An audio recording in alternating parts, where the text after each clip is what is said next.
kubw'ibyo nari maze iminsi ntari kuboneka, ariko Yesu yangiriye ubuntu nongeye kuboneka. Reka tubanze dusenge tuganire ku ijambo ry'Imana. Imana Data nyir'isi n'ijuru, mbere ya byose uhimbazwe, uri mu bamarayika, ibizima n'abakuru. Niwe waremye ijuru n'isi, nta muntu wabigizemo uruhare. Ibyo tuzi tubonesha amaso n'ibyo tutarabona byose biriho byaremwe nawe. None niba nkugiriyeho umugisha, ndakwinginze gusenga kwanjye kugera aheraho mu ijuru. Wemere Uwiteka ururukire ku mujakazi wawe wambaye kubura no gupfa. Ndakwinginze singira ijambo mvuga ryanjyana mu rubanza, ahubwo ijambo ryose ugiye gucisha mu kanwa kanjye ribe rukiza ubugingo bwa benshi. Kandi Data, ucyahe imbaraga z'umwijima zituma abantu batabasha kumva.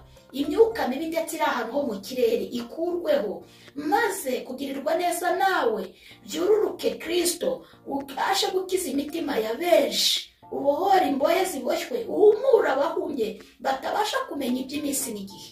Urakoze Mwami w'abami, reka iri jambo rigere ku ntego y'icyo waryandikishirije muri iki gitabo. Mwami urakoze, nanjye ndemeye ko mbe igikoresho ukikorera. Urakoze ko byumvishije, senze nizeye ko ugiye gukora cyane ibiruta ibyo wasabye. Bisabye Imana Data mu izina ry'Umwami wacu Yesu Kristo, amen. Muraho yemwe, ni Riziki Chantal nagarutse, yangarukanye ijambo ry'Imana riboneka muri Ezekiyeli ibice 5, turahera ku murongo wa mbere tugarukire ku murongo wa 4. Tubone turivugeho uko Umwuka ampaye kubivuga. Muri Ezekiyeli ibice 5 umurongo wa mbere kugeza ku wa 4, umutwe w'amagambo uravuga ngo yerekanisha umusatsi we ibyago bizaba muri Yerusalemu. Ku murongo wa mbere avuga ngo nuko rero umwana w'umuntu wishakira inkota ityaye imeze nk'icyuma cyogosha, maze uyende uyinyuze ku mutwe wawe no mu bwanwa bwawe, maze wishakira iminzani yo gupimisha ubone kugabanya umusatsi. 1/3 cyawo uzagitwikire mu murwa hagati igihe iminsi yo kugota izaba irangiye, kandi uzende 1/3 cyawo ugicagaguze inkota mu mpande zawo, na 1/3 cyawo uzakinyanyagize mu muyaga. Nanjye nzabikurikiza inkota. Uzahakure muke uwupfunyike mu binyita by'umwambaro wawe, kandi uzende muke muri uwo uwujugunye mu muriro hagati, ugurumane, niho umuriro uzaturuka ugere ku nzu ya Isiraheli yose. Amen. Muraho yemwe, ngira ngo iri jambo ni ijambo rikomeye, ni ijambo navuga ntabwo wavuga ngo teoloji yarisobanura, ni ijambo ryasobanurwa n'Umwuka Wera. Ngira ngo abari kunyumva, abatuye isi hirya no hino, murumvira ijambo ryerekanye, ijambo yerekanisha umusatsi we ibyago bizaba muri Yerusalemu. Umusatsi ni Imana yaribwiye Ezekiyeli ngo ahanure ubu buhanuzi bukomeye gutya, avuga ku byago bigiye kuba Yerusalemu. Sinzi wenda niba muri gusobanukirwa icyo ngiye gusobanura. Yavuze ngo nuko rero umwana w'umuntu wishakira inkota ityaye imeze nk'icyuma cyogosha, nabigeranya n'urwembe cyangwa tondeze cyangwa se sizo, nuko winyuze ku mutwe wawe no mu bwanwa bwawe. Murabizi ko abagabo uretse wenda ibyateye uwo, ariko abenshi ntibagira upfa kugira imisatsi.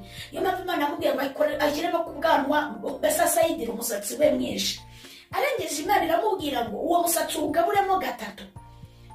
1/3 cyawo uzagitwikire mu murwa hagati igihe iminsi yo kugota izaba irangiye, ngo kandi 1/3 cyawo uzagicagaguza inkota mu nkengero z'umurwa. Arongera Imana iramubwira ngo ikindi 1/3 cyawo uzakibuhe mu muyaga. Ubuhe gutyo ugende, nduwiteka nzabikurikiza inkota. Cyakoze aravuga ngo uzahakure muke, wende muke uwupfunyike ku binyita by'umwambaro wawe. Abari kunyumva uwo mwakumva ubuhanuzi, ndetse ko wenda abahanuzi baba baragowe, uragira ngo aya magambo aroroshye mu kuyasobanura. Cyakoze hamwe no gusenga Imana no kubihabwa n'Umwuka Wera, umva icyo Imana yashatse kuvuga ngo ntange urugero kuri uyu musatsi abantu babyumve. Icyo Imana yashatse kuvuga aravuga ngo uzanahakure muke ngo uwutwikire ku nzu ya Isiraheli yose igurumane, umuriro uheraho ubwo ugurumane ugere ku nzu ya Isiraheli yose. Nashaka kuvuga ngo n'Abanyarwanda muri buki 94 wenda urugero kumvikanisha mu uzawutwikire mu murwa hagati. Muribuka ko ari abantu bapfiriye muri uyu murwa wa Kigali. Muribuka ko ari abandi bantu barihishe no mu nkengero mu ntara, baranga barapfa kandi bihishe no mu myobo bakabakuramo no mu biti. None yavuze ngo uzakure muke ubuhe mu muyaga, n'Uwiteka nzabikurikiza inkota.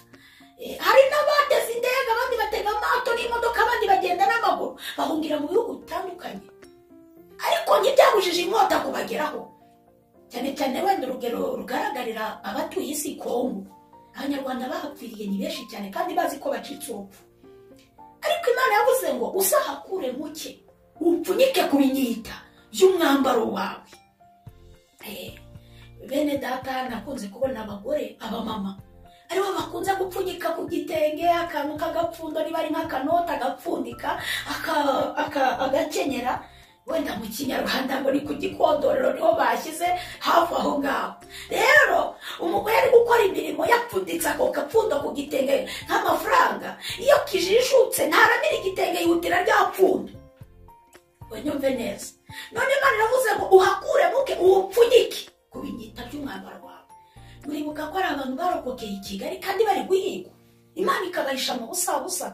Hari abarokokeye mu ntara, abo nabagiranye n'akagasatsi gake bakeya, hari abake barokotse, hari abagiye za Kongo bagenda n'amaguru, bagenda na za tingitingi baraharenga no mu bihugu bya kure. Muri gakeya imiryango yabo igashira, umuntu agapfusha abantu be bose, umuryango ugashira agasigara ari nyakamwe. Hari abageze za Afurika y'Epfo bihuza n'ubuhanuzi Imana yari yaravuze mbere ko ari abantu bazagaruka muri iki gihugu, barimo bagiye n'amaguru ariko ngo bitazashoboka ko bagaruka n'amaguru, bazazanwa n'ibisiga n'amababa y'ibisiga. Ubwo buhanuzi niko bwigeze kuvuga, ariko nubwo butasakaye nka nk'ubu ngubu wenda ko dufite amahirwe.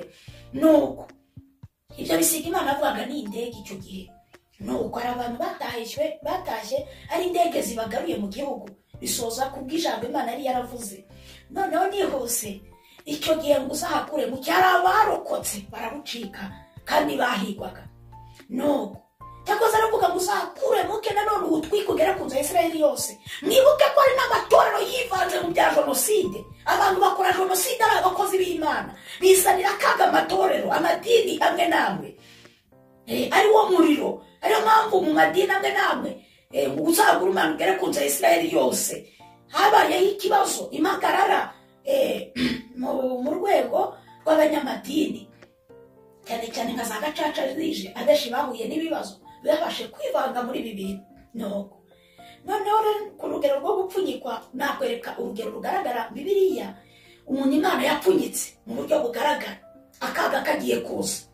Umuhungu wa Sawuli bita Mefibosheti, Imana yaramupfunyitse, imupfunyikira mu bumuga bw'amaguru. Bishatse kuvuga ngo Imana yagupfunyikira mu ntenge runaka, ibyago byaza, abicanyi baza bakabona udakwiriye, bamwe bakabona ugupfuye ruhagije. Nuko noneho Mefibosheti yari umwuzukuru wa Sawuli, umuhungu wa Yonatani. Noneho uwo muhungu Yonatani yari umukiranutsi, yagiye akiza Dawidi akanamuburira kandi ari umuhungu wa Sawuli. Ariko inkota ije kuko atarapfunyitse, atarahishwe, yamunyuzemo. Ariko uwo mwana yari yarabyaye, Imana imuhisha mu bumuga bw'amaguru. Hari igihe tubona Imana waravutse uri impumyi tukagira ngo irakwanze, ukavuka wenda umugaye amaguru tukagira ngo yakwigirijeho ngana, ariko Imana ibizi ikintu ikoze gikomeye we utabasha gutekereza. Kwa Sawuli baramunena, baravuga ati bwami nta bintu by'ibicuma, nta bakambakamba bahaba, mureba wo mu mujyana atadusebya, hatazaza inama z'abaperezida bagenzi bacu, z'abami bagenzi bacu, hatazaba inama runaka tugasema basanga dufite abuzukuru bamugaye amaguru. Nuko ngo bamujyana aho bita kwa Makiri, Lodebari, ntiyanaba no kwasi, kuko isi nta mbabazi igira, isi ntigira impuhwe. Umubyeyi abasha kukwanga nk'uko Imana yabivuze, byanditse muri Yesaya ngo umubyeyi abasha kwibagirwa uwo yibyaye, akibagirwa rwose uwo yiyongereje. Birashoboka kuko na Sawuli ndetse na Yonatani wari wese uyu Mifobosheti baramwibagiwe, umwe yibagirwa ko ari umwuzukuru we kubera inenge y'ubumuga. Nuko ariko nanone ikigaragaza ko Imana yari yamupfunyitse, inkota yanyuze muri Isirayeli ica kwa Sawuli. Ntawe warokotse n'umwe mu babyawe na Sawuli, mu bamukomotse na Yonatani bose barapfuye, na ba Mikayeli umukobwa wa Sawuli, ariko Mifobosheti wari umugaye wenyine niwe warokotse. Birashoboka ko muri icyo gihugu n'abicanyi bamugeraga bakavuga ati gupfuye rurahagije. Ushobora kuba uri mu bibazo ukagira ngo Imana yaragutaye, ndetse n'uwo yakagombye gukuraga akavuga ati gupfuye rurahagije. Nuko baramureka. Mu kumureka Dawidi ajya ku ngoma. Ageze ku ngoma ngo amaze kugubwa neza, yibazisha ikibazo yumvaga bidashoboka bitewe n'ibyabaye mu gihugu. Aravuga ati ese ubwo hari umuntu wo kwa Sawuli waba ukiriho ngo mugirire neza ku bwa Yonatani? Yaba hari. Hari abantu baze gutanga amakuru rero, maze baravuga ati arahari ariko ntacyo amaze. Yarahari, maze no kwa sekuru bari baramunenye, arahari ntacyo amaze. Dawidi aravuga ati icy'ingenzi ngiye mumunzanire. Bari bazi wenda bimwitimba, bamwe bibwiraga ko agiye kumwica urubozo. Wenda nk'abo Sawuli yari yarafunze, abo yari yarigirijeho ngana, baravuga ati nabo bajya babona bumvaga bishimye. Ariko ntibari bazi umugambi w'Imana kuri Mifobosheti. Nuko ngo bajya kureba Mifobosheti. Birumvikana na Mifobosheti bumvishije umuntu wabashije gukura sekuru na se ku ngoma ko ari kumushaka. Ntabwo yabashije kwizera yuko Dawidi yamugirira neza. Yumvaga rwose yagiye afite ubwoba, abandi bishimye ati ntacyo ngwino. Nuko ariko Imana mwibuke ko yari yaramupfunyikiye mu bumuga bw'amaguru. Nuko ngo akigera kwa Dawidi bazi ko agiye gupfa, abanzi bo wenda bishimye atawa Imana ishimwe. Nuko Dawidi aramubwira ati guhera uyu munsi amwakira mu rugwiro n'ibyishimo, kuko yibutse neza ba Kristo. Ndabwira abatuye isi, abantu batibuka ineza bagiriwe nako ni ubupfapfa. Ntabwo uri umukristo burya ni ukuri. Kubona umuntu akugirira neza, akagufasha ukabona ubonye akazi, warangiza ngo n'ubwenge bwawe, akagufasha. Umuntu akakugirira neza ukabona akugejeje mu mahanga akanagucumbikira ejo, ukabona akazi kamurenze ukamusuzugura. Umuntu utibuka ineza yagiriwe, uwo nawe ni umupfapfa. Ni byiza kwibuka ko wagiriwe neza, kandi nawe iyo neza ukayitura abandi. Dawidi yibuka ko Mifobosheti yamugiriye neza. Nako Yonatani bimutera kugirira umwana we neza. Aramubwira ati guhera uyu munsi uzajya urira ku meza yanjye. Bangahe Imana yakuye ku cyago bakibuka ababareza ari imfubyi? Ni bangahe muri iki gihe abari kunyumva batuye isi banze wibuke ko papa wawe na mama we bapfuye urakana, none se uracyabyibuka ko ari abakureze? Hari abaguhaye ku kijumba, hari abaguhaye ku kirayi, ariko Imana yakugiriye neza iguha ubuzima. Iyi saha ntunakeneye no kubasuhuza. Niba yanarakubwiye nabi ijambo ariko ari amajoro yagucumbikiye, ubona burakeye butari gucya. Umuntu utibuka ko yagiriwe neza ni ukurwo nabo ni ubupfu, ni ubupfapfa, kutazirikanwa kugiriye neza, ku buryo umuntu asigaye yicuza icyatumye akugirira neza. Hari abantu bazinutswe kongera kugirira neza abantu, imfubyi neza, kubera imbuto mbi. Ariko Dawidi ageze ku ngoma ayibuka ineza ya Mifobosheti ko yagiye amurokora. Hari abagize amahirwe bararokoka muri cyagiye byari bikomeye 9 hari abagize mu ntambara mu bihugu bitandukanye baragucumbikira. Hari abakugiriye neza inyuma yaho y'intambara, baragufasha bakwinjiza mu kazi utari gutekereza, ababyeyi batari kuguha, baragushyingira, barakubakira, baguha ibishyingiranwa, batuma udaseba ku munsi wa mariage. Uracyabyibuka ko wagiriwe neza? Reka twigarukire. Ntabwo ni ubupfapfa kutibuka ineza wagiriwe. Mu Kristo uri kunyumva, uri kujya mu ijuru, umuntu utibuka ko yagiriwe neza, ahubwo ukazirikana ibibi gusa wagiriwe, ni ubupfu, ni ukuri buri intumbi. Ntabwo mubeshye. Nuko birangire noneho ngaramubwira ngo nzaguzisubiza n'imisozi y'inyarurembo. Twigarukire. yari yibutse neza yagiriwe. Hari abantu Imana yapfunyitse 9 irabahisha, ibahisha mu busabusa. Hari abandi yahishe nyuma yaho 9 ku Gisenyi, 9 mwibuka amakuba, intambara y'abacengezi n'inkotanyi. Ni ukuri byari bikomeye, ariko ikibazo uyu munsi wa none, igihe cyarageze mutazi ko muzongera kuba Imana irabapfunyurura, ndetse ibaha imibereho, ibasubiza imisozi y'Inyarurembo, Imana ibahamaza amamodoka. Ariko icyo mwitura umurimo ni iki? Nuko mu gihe abandi mwabonye bapfa bagatwika amazu yabo, inka zabo zikaribwa n'abataraziruhiye, ibintu byinshi bikagenda. Nuko cyakoze ngabasha guhumuriza umuntu Imana yapfunyitse ahari hose, yapfunyikiye mu mubabaro, mu muruho, imiryango yaragutaye. Icyo nkundira Imana yagupfunyitse iragukurikirana, naho inkota yaza naho amarozi yaza ntabwo ntacyagukoraho. Naho baba bari kuguhiga ntibakubona. Kandi ikiza cyo gupfunyikwa, ngaruke kuri cya pfundo riri ku gitenge. Hari igihe umuntu agira amakenga ati hata icyo napfunyitse kiracyari agakoraho. Nabigiranye n'abakristo bavuganye n'Imana, bafite isezerano ry'Imana, ikababwira ngo nzabagirira neza. Rimwe na rimwe ukabona ubuzima buranze. Hari igihe ujya gusenga ukumvira kubwiye ngo mwana wanjye humura, ndi kumwe nawe, ntutinye, ndi kumwe nawe. Burya nubwo itagize igikora, ni nkaho ibikoze kuri rya pfundo. Haleluya, Imana ishimwe. Nubwo nta kintu gikoreka mu maso y'abantu ako kanya, ariko burya ibikozeho byibuze n'ako kantu n'iryo jambo. Bene data, numvise umuhanzi w'isi aririmba ngo mbabarira umbwira ijambo rimwe ryerekeye urukundo. Niba uwisi asaba umuntu ngo mbwira ijambo rimwe, ibaza Imana noneho kugira ngo Yesu akubwira ijambo rimucike ngo ndamukunda ryerekeye urukundo, nabyo nishimwe. Haleluya, Imana ishimwe. None Yesu akozeho nukurumara kabiri uraryama ugasinzira.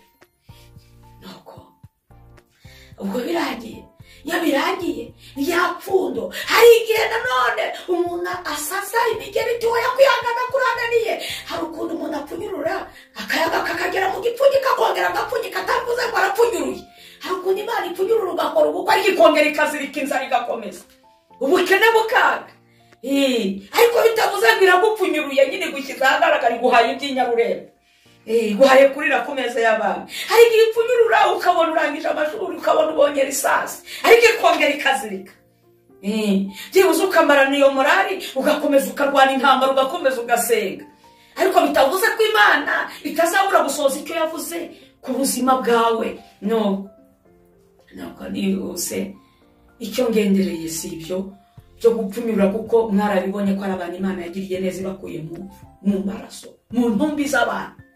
Ariko ikibazo ntabwo icyo ngendereye, ni icyo ngendereye ujya wibuka ko hari abantu baguye wewe ukarurokoka.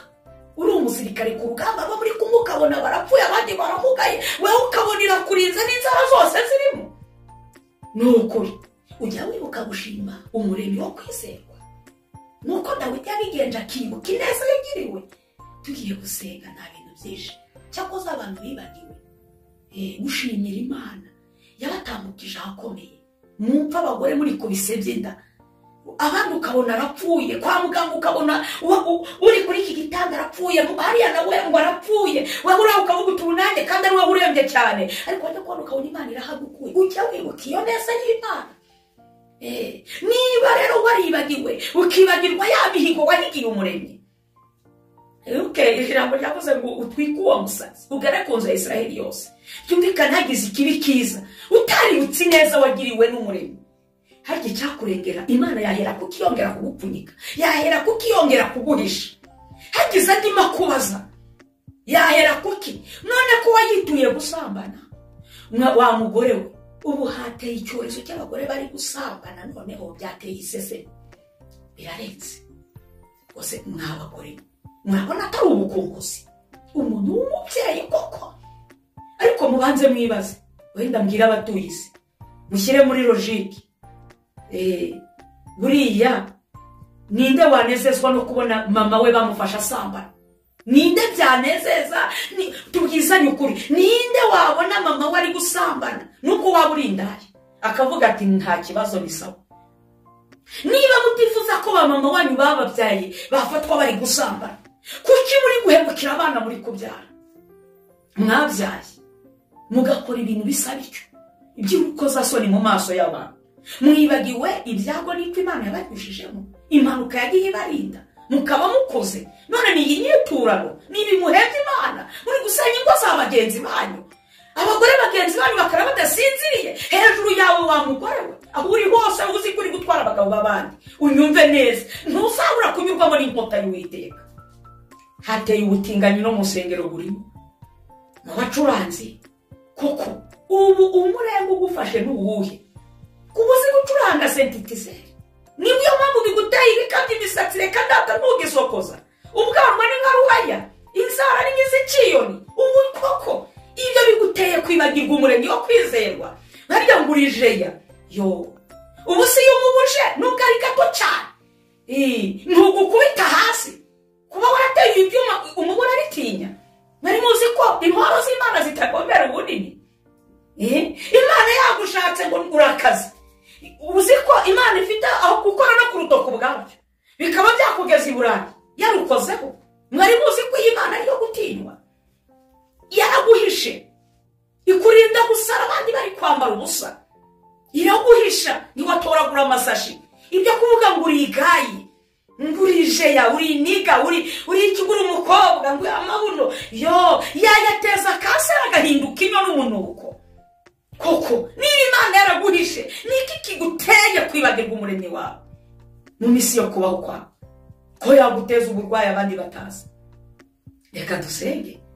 Ariko umuntu wese utibuka ineza yagiriwe, we ace bugufi dusenge, ukaba uri kwitura ineza ndetse uretse n'Imana n'abantu bakugiriye neza, bakugaburiye uri mayibobo, ukaba ubituye agasuzuguro. Wabanyura uri mu modoka ukabatera amazi, ntureba ko gakecuru kunamye, burya hari igihe kaba karaguteruye kakanaguheka uri uruhinja. Ariko ikibazo umwana w'umuntu yibagirwa vuba. Ariyo mpamvu Imana yabwiye Abisirayeli ngo muramenye ntimuzibagirwe. Niba ari ikintu kiba mu bantu ni ukwibagirwa. Ubara abantu Imana yakuye muri iki gihugu ibajyana i Burayi, ariko baribagiwe ko bahekenyaga ibijumba, ko botsaga runomo, inzara yabishe, mwakubitirwaga mu bigori by'abandi. None Uwiteka yarabateturuye, mwaribagiwe, muhebye Imana gutingana. Koko ngaho amadarapo y'ubutinganyi. Yewe ubusambanyi buhawe intebe, kwica kumena amaraso atari mu rubanza, abana banyu buzuye mu matuwarete. Ubibagize ikibi kiza, Imana hera kukiyongera kubapfunyika ngibahishe amakuba agiye kuza. Reka dusenge. Umuntu wese unyumvishe ace bugufi dusenge. Nzi kuri Imana ishobora byose, nta kibasha kurwanya umugambi wawe wera. Ndagushimiye ko n'aka kanya wari ukazi ko ndi buvugiremo ijambo ryawe. Niba nkugiriyeho umugisha, ubu butumwa bumpera abatuye isi, imitima y'abenshi uyigenderere.